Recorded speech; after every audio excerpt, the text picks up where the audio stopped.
Ha sido interesante esta mañana escuchar acerca de la obra de Dios, ¿verdad? De la creación, de disfrutar del amanecer, disfrutar del atardecer. Yo sé que hay quien lo disfruta. Yo sé a alguien muy cercana a mí que me voy, que está saliendo el sol. Tiene que hacer una foto a la salida del sol. Y yo sé que la hermana Conchita tiene la misma afición también. Hacer una y después se la comparten, ¿sabes? Es interesante disfrutar. Y después hay ese versículo tan bonito, ¿no? Que tú haces hermosear, algo así, las salidas de la mañana y de la tarde. Y qué cierto es, ¿no? Recuerdo en vacaciones estuvimos en la parte oeste de Francia, donde se pone el sol por el mar, y era muy interesante ver allí, había un montón de personas contemplando la puesta de sol. No hacían nada más que estar allí sentados, esperando, haciendo fotos y mirando y tal. Y cuando se puso el sol de todo, dice, pues toda la gente empezó a aplaudir, como diciendo, qué bonito, qué obra de arte, qué belleza, qué perfección. Cuánto más un creyente, ¿verdad? Que sabe que es el Señor quien gobierna todas las cosas. Y lo que decía nuestro hermano Iván también, ¿no? La creación de Dios no se acaba, o sea, si hacen microscopios más potentes encontrarán más cosas, y más cosas, y más cosas. Como si hacen telescopios más potentes, cada vez verán más. Esto no tiene fin. Sí que tiene fin, ¿no? El único eterno, infinito es Dios, pero cuán grande es la obra de Dios que podemos disfrutar. Pero nos preguntamos, ¿es esta la obra más grande que Dios ha hecho? ¿La creación? Es hermosa, disfrutamos de ella, pero ¿es la obra más grande de Dios? Mirando las Escrituras llegas a la conclusión de que no. En el libro de Génesis tú lees cuando Dios creó y dijo Dios, sea la luz, y fue la luz. Y así fue creando todas las cosas. Cuando llegó al hombre, tomó Dios barro, arcilla, y del polvo de la tierra formó al hombre, y sopló en su nariz aliento de vida. En la creación Dios dijo, y fue hecho. Con el hombre Dios formó, y fue hecho el hombre. Pero cuando pensamos en la obra más grande de Dios, no es que dijo o que formó, sino que murió. Y esa es la obra más grande de Dios, la Iglesia. Porque Dios no dijo o formó, sino que se entregó por nosotros. ¿Para qué? Para que la Iglesia pudiera existir. La creación no ha sido llamada la esposa de Cristo. La Iglesia sí. La esposa de Cristo. Qué nombre más precioso, que nos muestra el amor de Dios para con nosotros. Y qué reflejo más hermoso del amor que el Señor tiene para con nosotros. Dice que el Señor Jesús amó a la Iglesia y se entregó a sí mismo por ella. Ejemplo para todos los matrimonios. ¿Qué es un matrimonio? Es el ejemplo del amor de Cristo con su Iglesia. Y eso debe ser el reflejo en nuestros matrimonios. ¿Verdad? Esposos, amad a vuestras esposas, así como Cristo amó a la Iglesia. ¿Verdad? Y a las esposas dice, sujetaos a vuestros esposos, igual que la Iglesia debe estar sujeta a Cristo. Ese es el mensaje de las Escrituras. Pero yo creo que la obra maestra de Dios es su Iglesia. Por lo cual, Él dio su vida. Él nació, el Señor Jesucristo nació, vivió, murió, resucitó, y todo es ¿para qué? Para esa obra gloriosa de Dios, su Iglesia. Podemos ver en el libro de los Hechos cómo esa Iglesia empezó a crecer. Es hermoso ver crecer, ¿verdad? Yo cuando veo a mi nieto, ahora ya hablo como abuelo, digo, fíjate cómo crece, oye, de una semana a otra, cómo se despiertan las cosas a su alrededor y cómo está más, y lo vas viendo crecer y poquito a poco, fíjate, ahora tiene 8 meses. ¿Y cómo va creciendo? Yo creo que el Señor miraba a su Iglesia también de una forma así. Como esa Iglesia, aquellos 120 estaban escondidos en Jerusalén, en el aposento alto. Su maestro había sido crucificado, había muerto. Estaban, por supuesto, tristes. ¿Ahora qué? Estaban temerosos, ahí como un bebé. Y el Señor les dice, recibiréis poder cuando haya venido sobre el Espíritu Santo, y me seréis testigos en Jerusalén, Judea, Samaria y hasta lo último de la tierra. ¿A quién se lo decía el Señor? a pescadores, gente humilde, los 12 apóstoles, sus discípulos. ¿Qué visión tenía el Señor? ¿De dónde iba a llegar su iglesia? Estamos en el siglo XXI y tenemos la iglesia del Señor repartida por sobre la faz de la tierra, de todo linaje y lengua y pueblo y nación. Han habido persecuciones, han habido tantas cosas en la historia que han tratado de impedir el avance del Evangelio, pero es imposible, porque es una obra de Dios. Él dio su vida por su iglesia y dice que Dios la sustenta y la cuida. No creemos que el Señor haya hecho la creación y después haya dejado todo al azar, como hay quienes piensan. Sí, Dios creó, pero después dejó toda la creación y todo funciona como... Yo no creo eso. Dios cuida de su creación. De la misma forma, yo no creo que Dios formara su iglesia y la dejara al azar en medio de este mundo. Dios la sustenta y la cuida. Le da alimento, le da abrigo, le da cuidado. El Señor está ahí. A pesar de que haya circunstancias y situaciones y lugares y hermanos que pueden estar sufriendo, el Señor está con ellos. Yo estoy con vosotros, les dijo el Señor, todos los días hasta el fin del mundo. Dice también aquel versículo, hablando de la iglesia, que las puertas del Hades no prevalecerán contra ella. O sea, la iglesia es victoriosa. La iglesia es triunfante. Por el Señor, no por nosotros, ¿verdad? Por el Señor. Tenemos la victoria asegurada. Y eso es algo en lo que nos podemos gozar, en esa perspectiva, en esa visión desde que nació la iglesia en Pentecostés, Hechos capítulo 2, con la venida del Espíritu Santo, hasta que el Señor venga a buscar a su iglesia y la lleve con Él, ¿verdad? Para estar siempre con el Señor. Pero encontramos en este capítulo, pues ahí, en el segundo viaje misionero, lo que ha sido llamado el segundo viaje misionero del apóstol Pablo, el segundo viaje apostólico. Sabéis, recordáis que el primer viaje fueron por Chipre, que está aquí abajo, apenas se ve, después fueron por esta región, llegaron a Antioquía de Pisidia, estuvieron en Iconio, Listra, Derbe, y cuando llegaron aquí, Pablo y Bernabé volvieron para atrás. Fueron de Derbe, Listra, Iconio, Antioquía, bajaron hasta Panfilia, Perge y se embarcaron hasta Antioquía de Siria, de donde salieron.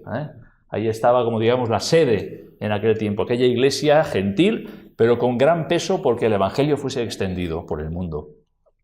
Entonces aquí estuvieron por un tiempo a Pablo, Bernabé, con los hermanos allí, pues ministrando en la iglesia.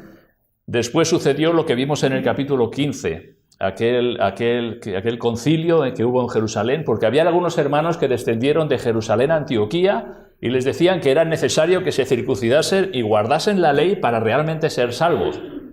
Esto era pervertir el Evangelio de Cristo. Esto era pervertir el Evangelio.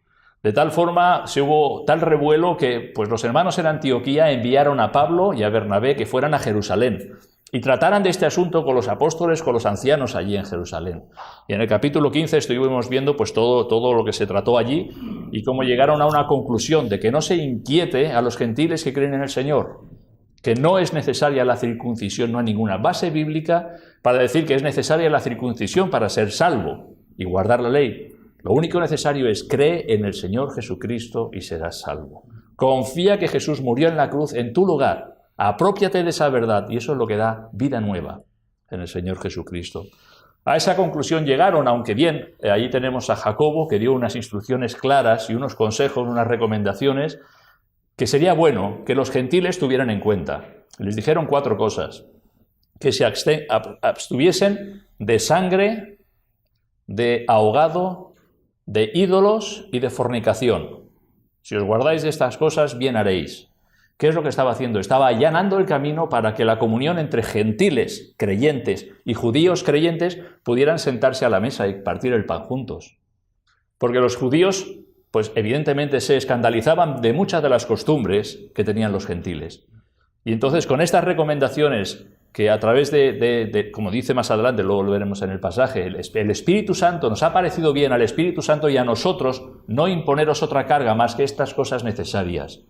¿Vale? Y esto era para allanar el camino y para que pudiera la iglesia del Señor tener comunión.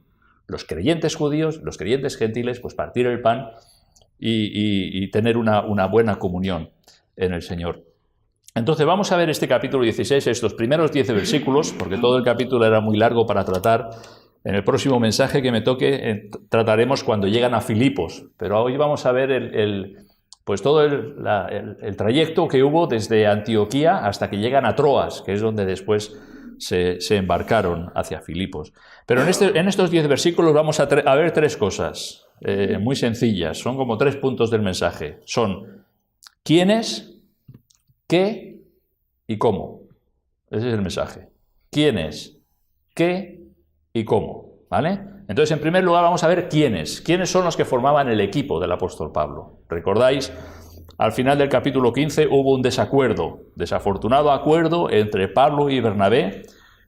Un episodio sin duda triste, porque se separaron el uno del otro, no se pusieron de acuerdo, pero esto no frenó el amor que tanto Pablo como Bernabé tenían por el Señor y por la extensión del Evangelio. Y esto es evidente, ¿vale? Tuvieron un desacuerdo, se separaron, pero esto no frenó el amor que ellos tenían por el Señor y por su obra.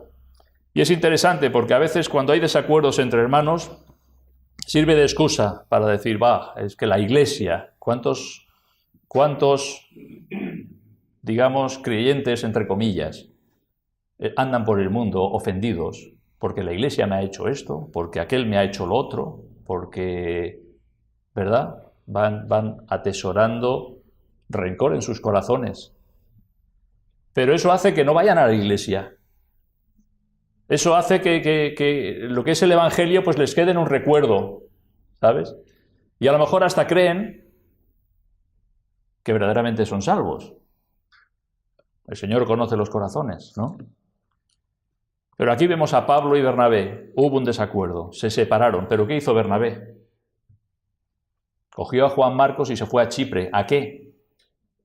A predicar el Evangelio, a visitar a los hermanos, aquellas iglesias, aquellos creyentes que se habían convertido durante el primer viaje misionero.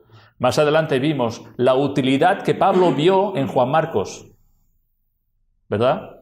Aquel que, yo no quiero que venga con nosotros. Dice, tráelo porque me es útil. ¿Verdad? Ellos estaban involucrados en las cosas del Señor. ¿Qué hizo Pablo? Se separó de Bernabé. Vale, hubo un desacuerdo. ¿Y qué? Pues él tenía una visión. Quiero volver a visitar a los hermanos, confirmarles en la fe, aquellos que visitaron en el primer viaje. Y entonces ese desacuerdo no les frenó en su amor al Señor y en su obra. Nos dice la Escritura que Pablo con Silas se dirigieron hacia el norte, las regiones de Siria y de Cilicia. Serían estas regiones de aquí. Aquí tenemos Antioquía de Siria, y entonces Cilicia, tenemos esta zona. ¿Veis? Aquí pone Cilicia. Tarso, ciudad no insignificante de Cilicia, la ciudad natal del apóstol Pablo, Tarso de Cilicia. Entonces fueron visitando estas regiones. ¿Por qué? Porque tenían un encargo de los hermanos en Jerusalén, de los ancianos en Jerusalén, de los apóstoles, ir y llevar esta carta a las iglesias en Siria y Cilicia y decirles que no es necesaria la circuncisión para ser salvos. No es necesaria que guarden la ley para ser salvos. Es necesaria la fe en la persona y obra del Señor Jesucristo. Y ellos tenían ese encargo de llevar ese mensaje, y lo hicieron por todas estas regiones, por Siria y por Cilicia. No sabemos cómo el Evangelio llegó allí, pero seguramente por la influencia de la iglesia en Antioquía. Y entonces Pablo junto con Silas fueron a esas regiones. Leemos en el capítulo 15, versículo 40 y 41. Y Pablo, escogiendo a Silas, esto justo después de separarse de Bernabé, Pablo, escogiendo a Silas, salió encomendado por los hermanos a la gracia del Señor y pasó por Siria y Cilicia, confirmando las iglesias. Pablo y Silas. Este es el primero de los compañeros de Pablo. Por cierto, vamos a ver 3. El primero os lo voy a decir. El segundo también. El tercero me lo tenéis que decir vosotros. Los 3 compañeros de Pablo. Vamos a ver los 2 primeros. El tercero me lo tenéis que decir vosotros. Espero que lo podamos ver, lo podáis ver en el texto. Silas. Dice Pablo escogiendo a Silas. Lo primero que me gustaría subrayar es que Pablo escogió a Silas. Pues en la iglesia de Antioquía había muchos creyentes. Podía haberle dicho a otro. Pablo escogió a Silas. Es interesante que los hermanos en Jerusalén, cuando habían decidido enviar esta carta a los hermanos gentiles, escogieron a Silas y a Judas. escogieron a Silas y a Judas. ¿Para qué? Para que fueran con Pablo y Bernabé a Antioquía y respaldaran esa carta que llevaban de Jacobo. O sea, los hermanos de Jerusalén escogieron. Pablo escoge. Vemos algo, ¿no? Hermanos que escogen a hermanos para una labor. Interesante. Porque en ese escoger está la mano de Dios. Está la mano de Dios obrando. Y Pablo escogió a Silas. Silas era un hermano de la iglesia en Jerusalén, a quien encomendaron, como he dicho, con Judas, esta labor, que acompañaran a Pablo y Bernabé. Ellos iban a decir, sí, esta carta es de los hermanos de Jerusalén. Y nosotros fuimos testigos de lo que allí se decidió en el concilio de Jerusalén. En el versículo 15-22 es lo que he mencionado, ¿no? Entonces pareció bien a los apóstoles y ancianos, con toda la iglesia, elegir de entre ellos varones y enviarlos a Antioquía con Pablo y Bernabé. A Judas, que tenía por sobrenombre Barsabás, y a Silas, varones principales entre los hermanos. Bien, aquí vemos algo también acerca de Silas. Varones principales entre los hermanos. Esto nos indica que eran hombres comprometidos con el Evangelio, que amaban al Señor y servían a los hermanos. No escogieron a cualquiera.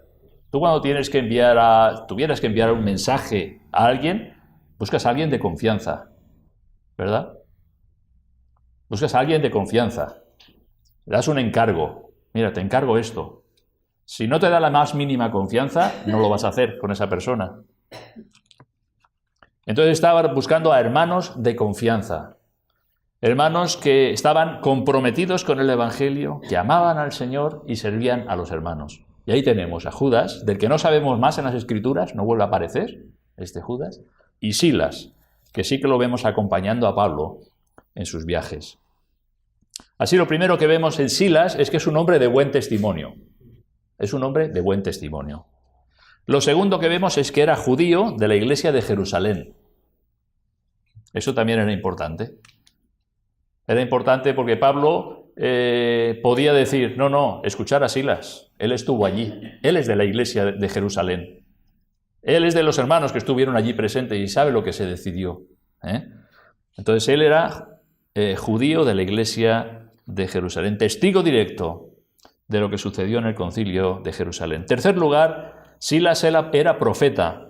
En el capítulo 15 y versículo 32 leemos: y Judas y Silas, como ellos también eran profetas, consolaron y confirmaron a los hermanos con abundancia de palabras. En tercer lugar, vemos Silas como profeta, mensajero del Señor. Traía la palabra del Señor y confirmaba y consolaba a los hermanos cuando él hablaba. ¿Vale? Profetas igual que había en Hechos capítulo 13, versículo 1, ¿verdad? En la iglesia en Antioquía había profetas y maestros. ¿Recordáis? Lucio, Manaén, había otro, Lucio, Manaén, y había otro que no recuerdo el nombre. Pero allí estaban, ¿verdad? Profetas y maestros. Y en este testigo ellos también estuvieron, pues, compartiendo la palabra con los hermanos allí. Pusieron sus dones al servicio del Señor entre los hermanos. Por medio de compartir la palabra de Dios, los hermanos eran consolados y confirmados, nos dice. Consolados porque, en primer lugar, habían sido perturbados. Ellos habían escuchado un evangelio, habían creído un evangelio, y tiempo después venían otros para decirte que no es válido si no te circuncidas y guardas la ley. Habían sido perturbados. Entonces les consolaron, no. El evangelio verdadero es el que habíais oído, no esto. Es una perversión del evangelio, querer introducir el judaizar a los gentiles como requisito para la salvación. Entonces los consolaban por aquellos que los habían perturbado, cosa que los apóstoles desautorizaron. Dice, a los cuales no dimos orden. Han salido algunos que os han perturbado, a los cuales no dimos orden. Ahí estaba la desautorización de los apóstoles.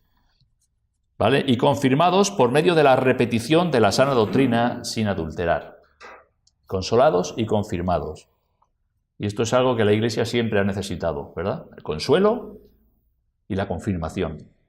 El cuidado, ¿verdad? El abrigo del Señor y la confirmación de esa sana doctrina que hemos de guardar y de preservar.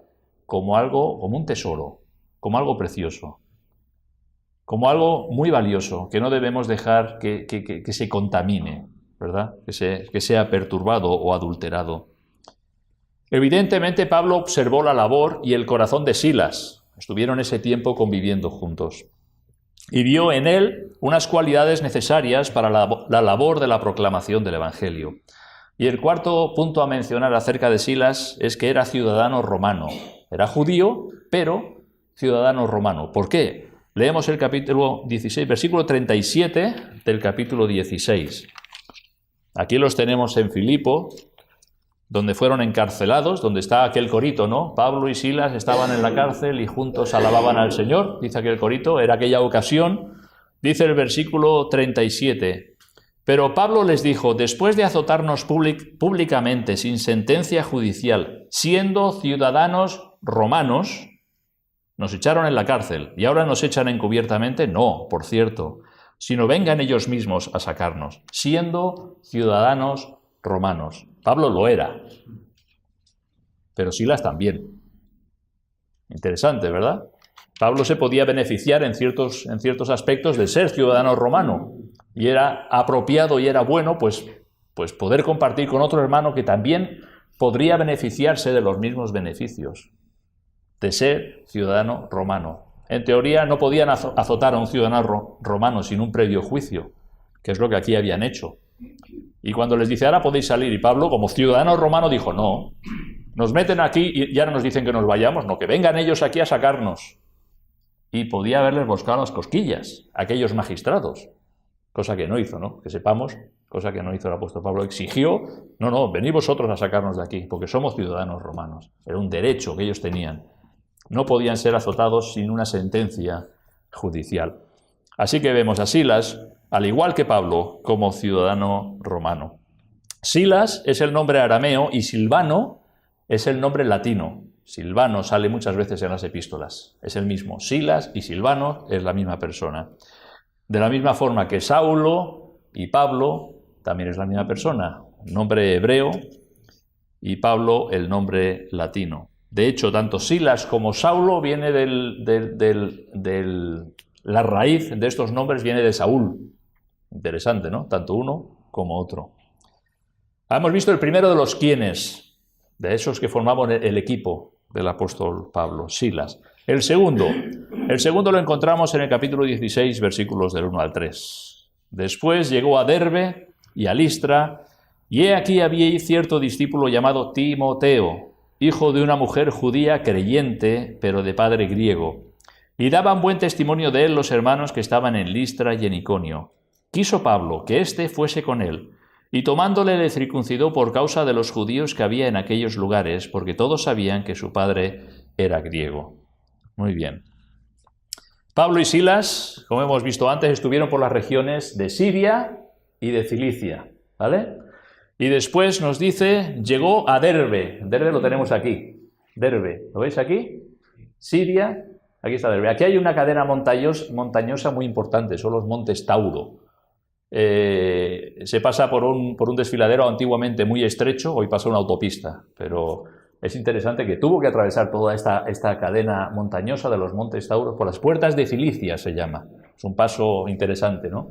Entonces a través de aquí llegó a Derbe. Derbe, que fue la última ciudad que estuvieron con Pablo y Bernabé en su primer viaje misionero. ¿Recordáis? Vinieron por aquí y llegaron hasta Derbe y después regresaron. Pues ahora llegaba a Derbe, pero por esta zona, por tierra, no por mar. Llegaron a Derbe.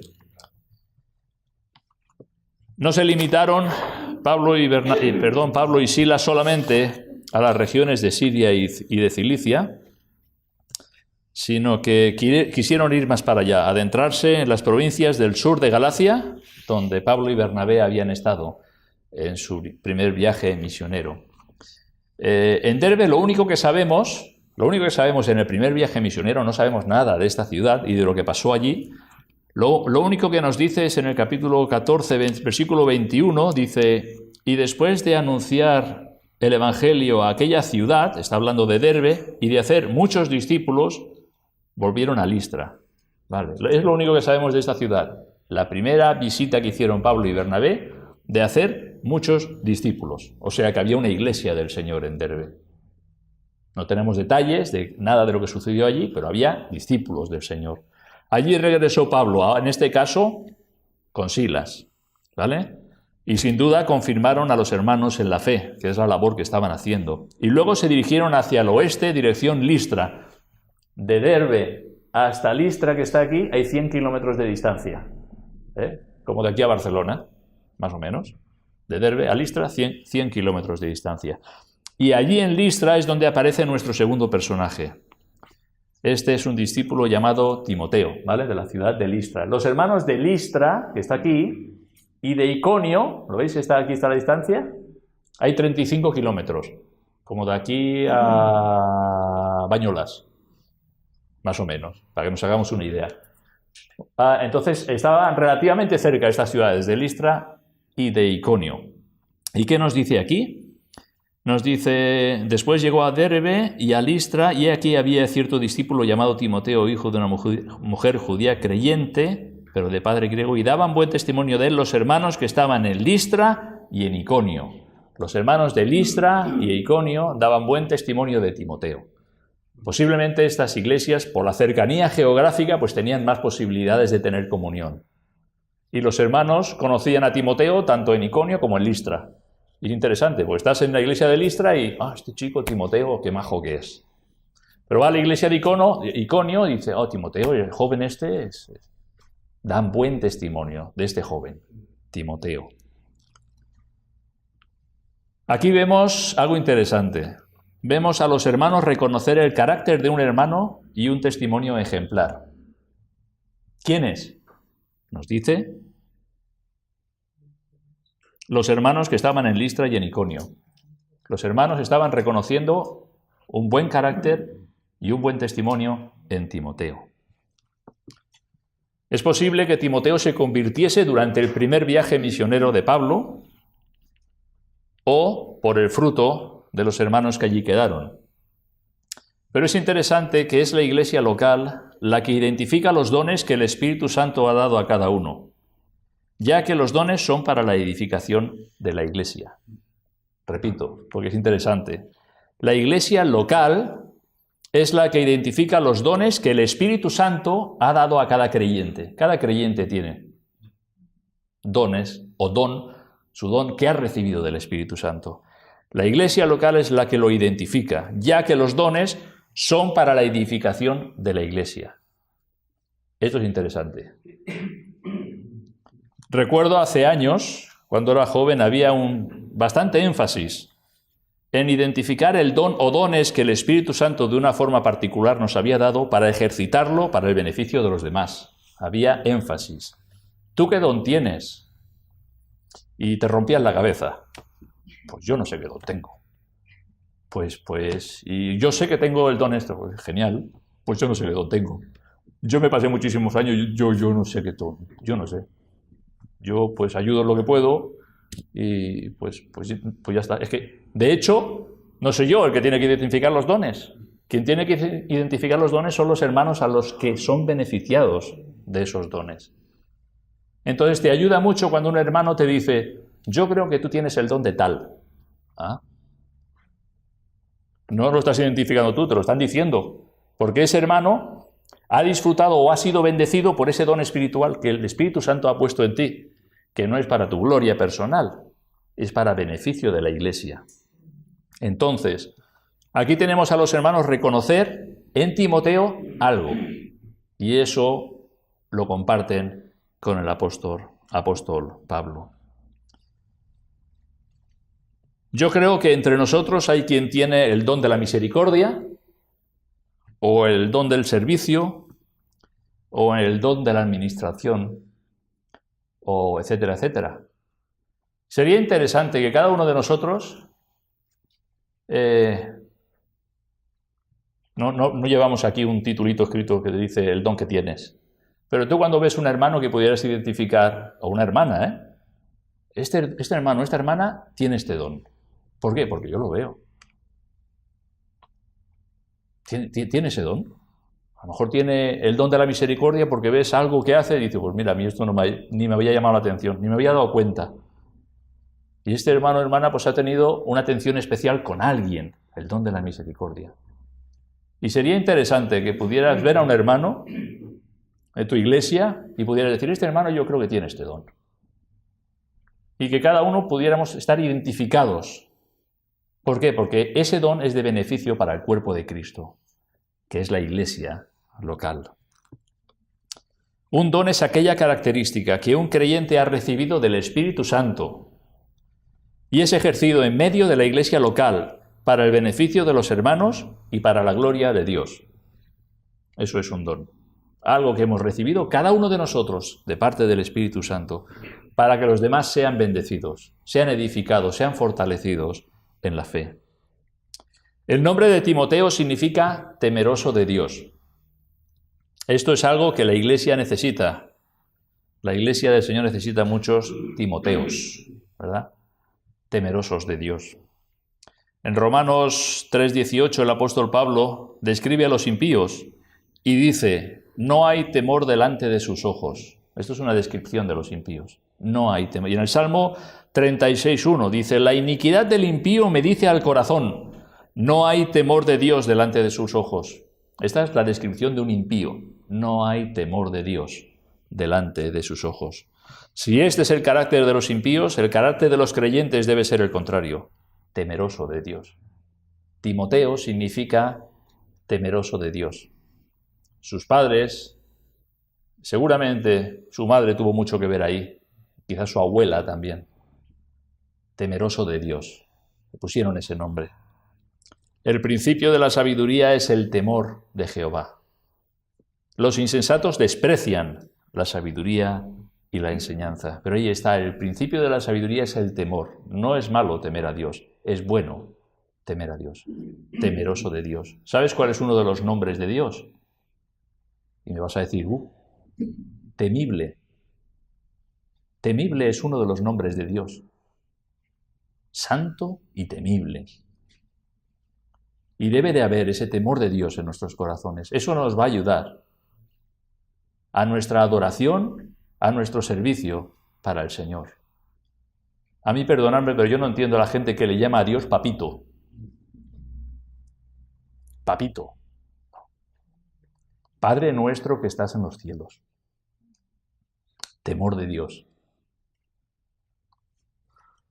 La madre de Timoteo era una mujer judía creyente y su padre griego. Era un matrimonio mixto. Cuanto más alejados estaban de Jerusalén, los judíos más se relajaban en sus costumbres. Y había ese matrimonio mixto de esta mujer judía y el padre de Timoteo griego. La madre de Timoteo se llamaba Eunice, que significa buena victoria o aquella que alcanza la victoria. Un significado bonito, ¿verdad? Eunice, aquella que alcanza la victoria. La abuela de Timoteo se llamaba Loida. Y Pablo, hablando de la madre y de la abuela de Timoteo, le dice a Timoteo, en 2 de Timoteo capítulo 1, versículo 5, dice, trayendo a la memoria la fe no fingida que hay en ti, Timoteo, la cual habitó primero en tu abuela Loida y en tu madre Eunice, y estoy seguro que en ti también. Tenemos 3 generaciones aquí. Loida, la abuela, Eunice, la madre, Timoteo. La abuela de Timoteo parece ser que fue la primera que se convirtió. ¿Por qué? Acabamos de leer. La fe no fingida que hay en ti, la cual habitó primero en tu abuela Loida. Habitó primero, ¿el qué? La fe no fingida en tu abuela Loida. Posiblemente esta mujer fue la primera que se convirtió. Y después enseñó a su hija, a su nieto, en el temor de Dios. Decir que era una familia que venía de un trasfondo judío, eran temerosos de Dios. De ahí el nombre de Timoteo. Por parte materna, temeroso fue educado en el temor de Dios, tanto por su abuela como por su madre. Ellos estaban pues siguiendo la palabra del Señor y aquello que se enseñaba en las sinagogas. Timoteo recibió esa educación religiosa en el temor de Dios, en el amor a las Escrituras, pero en aquellas Escrituras que se enseñaban en la sinagoga. ¿Vale? Cuando nosotros leemos lo que Pablo le dijo a Timoteo, que desde la niñez ha sabido las Sagradas Escrituras, las cuales te pueden hacer sabio para la salvación por la fe que es en Cristo Jesús. Le está hablando de la ley, de los salmos y de los profetas. No tenían el Nuevo Testamento. Y que desde la niñez has sabido las Sagradas Escrituras, en un contexto judío, en la sinagoga, en el temor de Dios. Eso es la influencia que Timoteo recibió de su abuela, de su madre, Loida y Eunice. A veces tratamos el texto pensando en que desde la niñez has sabido como diciendo el Nuevo Testamento, el Evangelio, ¿no? La ley, los salmos y los profetas. Eso es lo que ellos tenían en el trasfondo. Y toda esa enseñanza que Timoteo recibió, sin duda le ayudó a identificar al Jesús que predicaba Pablo como el Mesías, que anunciaba el Antiguo Testamento. Tenía toda esa base, todo ese fundamento, todo ese trasfondo de esa educación religiosa en la ley de Dios. Él fue educado en el temor de Dios y en esas escrituras que le llevaron a creer en Jesús. El conocimiento de las escrituras es bueno, pero ello no salva. Ello no salva. Timoteo tuvo que creer por la fe que Jesús murió en su lugar. Y las escrituras lo que hacen es llevarnos a Cristo. Las escrituras nos llevan a Cristo. Las escrituras nos conducen a Cristo. Lee la Biblia, porque es el vehículo, es el canal, es el medio a través del cual vas a poder conocer al Señor Jesucristo, quien es el único Salvador. Quiso Pablo, nos dice el versículo 3, quiso Pablo que éste fuese con él. Interesante, ¿verdad? Pablo llega a la iglesia, a los hermanos en Listra y en Iconio, recibe buen testimonio acerca de Timoteo y no se lo piensa dos veces. Pues oye, pues yo quiero que este joven venga conmigo. Quiso Pablo que Timoteo, fuese con él. Y tomándole, le circuncidó. Puede decir, ¿qué pasa aquí? ¿Qué pasa aquí? Hay quienes ven en esta acción de Pablo una incongruencia. Estaba enseñando a los gentiles que no era necesario la circuncisión para ser salvo. Y coge a Timoteo y lo primero que hace es circuncidarlo.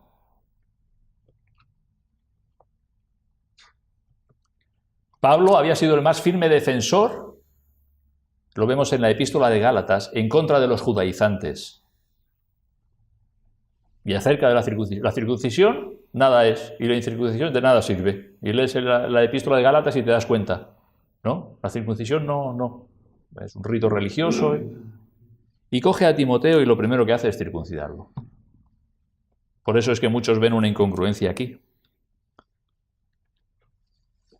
Él estaba llevando a las iglesias donde visitaba lo que se había acordado en el Concilio de Jerusalén.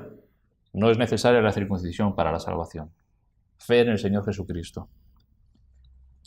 Y coge a Timoteo y lo circuncida. Y dices, no lo entiendo. En primer lugar, Timoteo no era un gentil. Timoteo no era gentil. Timoteo era judío, por nacimiento y por educación. En segundo lugar, regularizó una situación irregular en la vida de Timoteo. Y con la circuncisión venía a ser judío de pleno derecho, no porque fuese necesario para la salvación, ¿vale? No porque fuese necesario para la salvación, sino para tratar de regularizar una situación irregular. O sea, tienes a Timoteo, que lo veían los gentiles como judío. Timoteo es judío, Timoteo es judío. Ha nacido, su madre es judía, ha sido educado en la sinagoga, Timoteo es judío. Los gentiles lo ven a Timoteo judío. Tienes a he dicho los gentiles, Gentiles ven a Timoteo judío.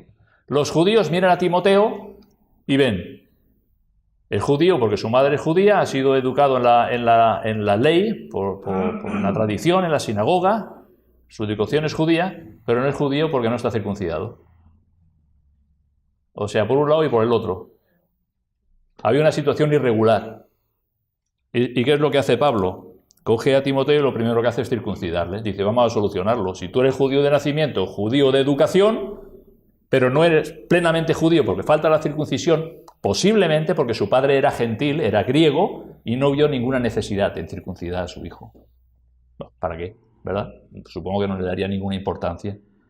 Y en base a eso, él no había sido circuncidado, sabéis el apóstol Pablo, ¿no? Circuncidado al 8º día, dice.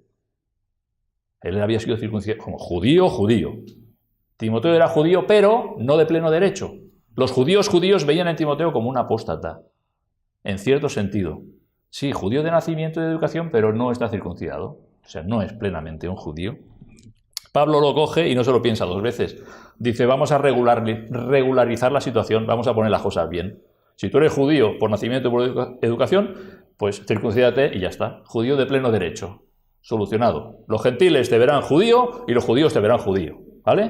¿Por qué? Porque ¿qué es lo que hacía Pablo? Pablo es el apóstol a los gentiles. ¿Pero dónde iba Pablo a presentar el evangelio? A las sinagogas. El primer lugar donde se presentaba Pablo era a la sinagoga. Y allí presentaba el evangelio del Señor Jesucristo.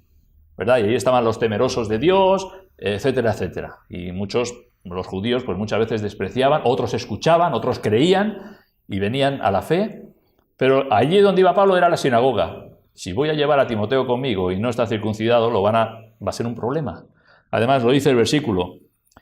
Quiso Pablo que éste fuese con él y tomándole le circuncidó por causa de los judíos que había en aquellos lugares, porque todos sabían que su padre era griego. Todos sabían que su padre era griego. Todos sabían que él era incircunciso. O sea, no era judío de pleno derecho. Entonces Pablo lo que hace es solucionarlo, ¿vale? Solucionar, regularizar este tema. Pablo tenía muy claro que él era el apóstol a los gentiles, pero también leemos en Romanos 1:16, él llevaba el evangelio primeramente al judío, dice primeramente, al judío primeramente y después al griego, ¿vale? Esa era su labor. Así que Pablo pues circuncidó. Luego leemos en el libro de Tito que habla acerca de otro colaborador. En el libro de Gálatas habla de Tito, que era otro colaborador. Tito era gentil. Y dice en Gálatas 2:3 que era griego y no fue obligado a circuncidarse. Si eras gentil, ¿para qué te vas a circuncidar? ¿Cree en el Señor Jesucristo? Y adelante, ¿no? El caso de Timoteo fue un caso especial, podríamos decir. Fue un caso especial.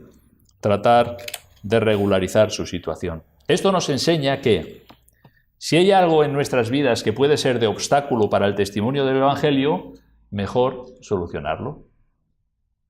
Pablo tenía esa visión.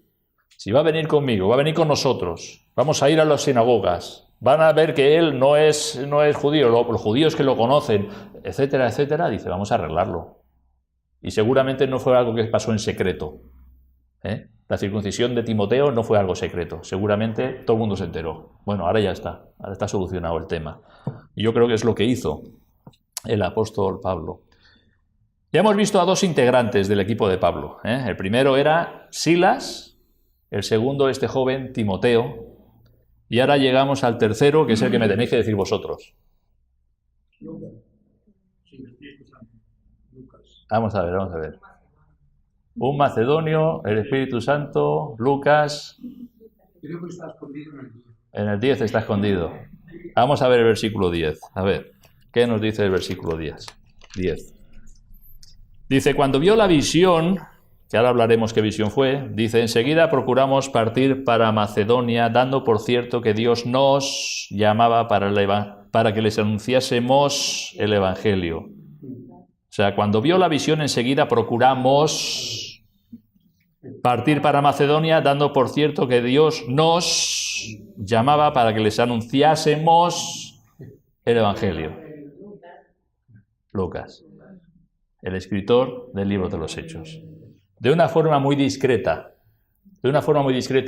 Lucas está hablando y empieza a emplear la primera persona del plural.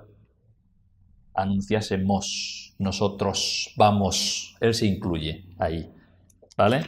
Este es el siguiente integrante. Quizás, si no estuvo en todo el tiempo con el apóstol Pablo, sí lo vemos en varias ocasiones, ¿vale? Lucas se encontraba en Troas, la ciudad de Troas, una ciudad con un importante puerto marítimo. Era un lugar de mucho comercio, donde había mucho tráfico, una colonia romana. Y entonces él se encontraba allí cuando llegó Pablo, Silas y Timoteo. Y llegaron allí, por cierto, un poco desorientados, que ahora lo veremos, ¿eh? Pero después vemos a Lucas cómo se une a ellos, a este equipo. Estos son los quiénes del pasaje, ¿vale? Hay 3 lugares. Bueno, hay alguien que dice que Lucas se encontraba en Troas. Es posible que estuviera ejerciendo su profesión en Troas. Lucas era médico. Es posible que él estuviese ejerciendo su profesión en Troas, o es posible que fuera un médico de a bordo. Como era un importante puerto marítimo, igual iba embarcado en algún barco, para arriba y para abajo viajando. No lo sabemos, son puras especulaciones. Lo cierto es que él se encontraba en Troas y allí se une a Pablo, a Timoteo y a Silas para embarcarse e ir rumbo a Filipo. Hay 3 lugares en el libro de los Hechos en donde la narración se hace como aquí, en la primera persona del plural, indicando que el autor del libro es testigo directo de lo que narra, ¿vale? Lucas es testigo directo de lo que narra. La primera ocasión es esta, donde se embarcan en Troas rumbo a Macedonia. La segunda ocasión está en el capítulo 20 hasta el capítulo 21. En este caso vienen de Macedonia, se embarcan de Macedonia hacia Troas, o sea, el camino a la inversa. Y la tercera ocasión es en el capítulo 27 del libro de los Hechos, donde Pablo se embarca en Cesarea rumbo a Roma para comparecer ante César. Es el viaje del naufragio. Ahí también está Lucas, ¿vale? Son las 3 ocasiones donde se ve Lucas con Pablo, de una forma, y él lo narra en esta primera persona del plural. Él se incluye en la narración. Lucas, ahí está, de una forma muy discreta, ¿verdad? Pero él ahí aparece. Estos son los quiénes del pasaje. Nos queda ver el qué y el cómo. Esto es bastante más breve. El qué y el cómo, ¿eh? Hemos visto quiénes, ahora vemos el qué. El qué son los versículos 4 y 5. Y al pasar por las ciudades les entregaban las ordenanzas que habían acordado los apóstoles y los ancianos que estaban en Jerusalén para que las guardasen. Así que las iglesias eran confirmadas en la fe y aumentaban en número cada día. Muy bien, aquí vemos que estaban haciendo su labor. Pasaban por las ciudades, ¿qué hacían? Les entregaban las ordenanzas que habían acordado los apóstoles y los ancianos que estaban en Jerusalén, para que las guardasen, que os abstengáis de ídolos, de sangre, de ahogado y de fornicación. Iban a otra iglesia, lo mismo, que os abstengáis de ídolos, de sangre, de ahogado y de fornicación. Estas costumbres gentiles, desecharlas para que podáis tener comunión con los hermanos judíos creyentes. Eso es lo que iban enseñando. Estaban haciendo esa labor. Silas allí estaba como testigo también, entregando eso en las iglesias. Y el versículo 5, las iglesias eran confirmadas en la fe y aumentaban en número cada día. ¿Vale? Esta era la labor que ellos estaban haciendo. Estas ordenanzas eran para fomentar, como he mencionado ya, esa comunión entre judíos y creyentes. El pasaje en capítulo 15 nos dice este pasaje precisamente: nos ha parecido bien al Espíritu Santo y a nosotros no imponeros ninguna carga más que estas cosas necesarias, lo que he mencionado, que os abstengáis de ídolos, sangre, ahogado y fornicación. Y acaba, pasadlo bien. Me gusta también cómo se despide. Pasadlo bien, ¿eh? Interesante. El guardar estas ordenanzas, como vemos, estaban en armonía con el Espíritu Santo. Nos ha parecido bien. Porque ha parecido bien al Espíritu Santo y a nosotros. Armonía, el Espíritu Santo de Dios trabajando, obrando con la iglesia del Señor.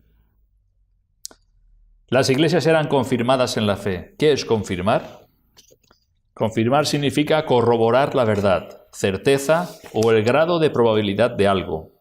Confirmar significa revalidar lo ya aprobado. Confirmar. Las iglesias, nos dice, eran confirmadas en la fe, no traían nueva revelación. Esto significa que no había cambiado el evangelio que ellos habían oído en un principio, en el cual habían creído. Se ratificaba que no era necesaria la circuncisión y guardar la ley para ser salvos, sino la sola fe en la persona y obra de Cristo. Ese es el puro evangelio. Cualquier cambio lo pervierte. Pablo escribió a Tito en cuanto a los requisitos de los ancianos y les dijo: retenedor de la palabra fiel, tal como ha sido enseñada, para que también pueda exhortar con sana enseñanza y convencer a los que contradicen. Retenedor de la palabra fiel. Es lo que en el boletín encontráis estas frases de este hermano Tozer. El número 3 dice: Yo no predico ninguna nueva verdad, no tengo ninguna nueva doctrina. Interesante, ¿verdad? Este hombre, no predico ninguna nueva verdad, no tengo ninguna nueva doctrina. Esto es lo que les estaba diciendo, ¿verdad? A los hermanos. Ratificaban, confirmaban en la fe. El Evangelio es el que es. Y así debe de pasar generación a generación. Y por eso Pablo le dice a Tito, si vas a escoger a un anciano que sea retenedor de la palabra, fiel, tal como ha sido enseñada. ¿Qué significa? Cualquier cosa que le introduces la pervierte y deja de haber fidelidad al Señor. Y la transmisión del Evangelio tiene que ser en su pureza. No se trata de inventar cosas nuevas. Y por cierto, en el siglo en el que estamos hay así.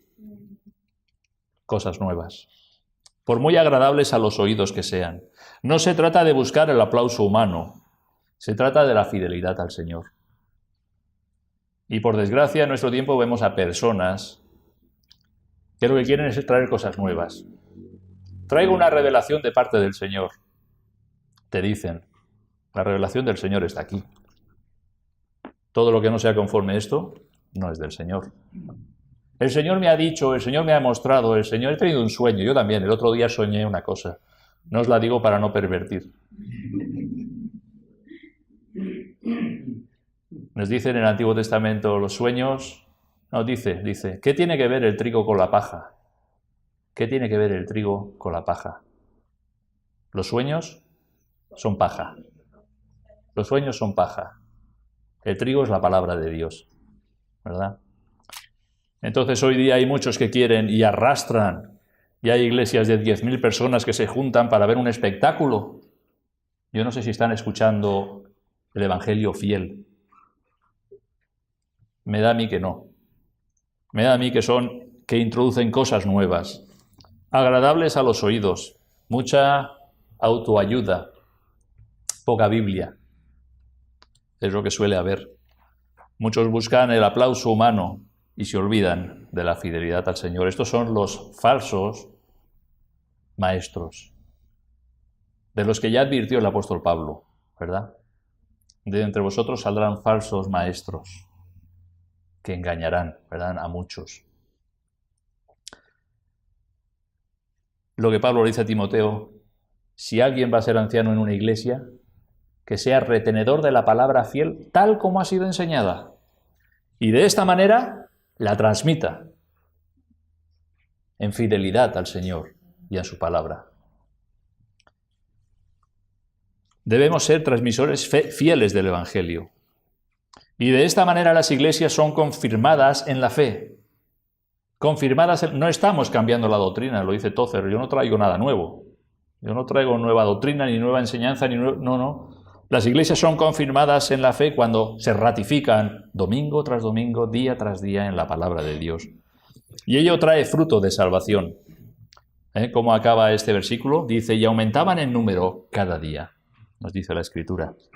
Aquí vemos la gran importancia de la pureza del Evangelio. ¿Quiénes? Hemos visto el qué y ahora vemos el cómo, muy brevemente. Uy, qué tarde.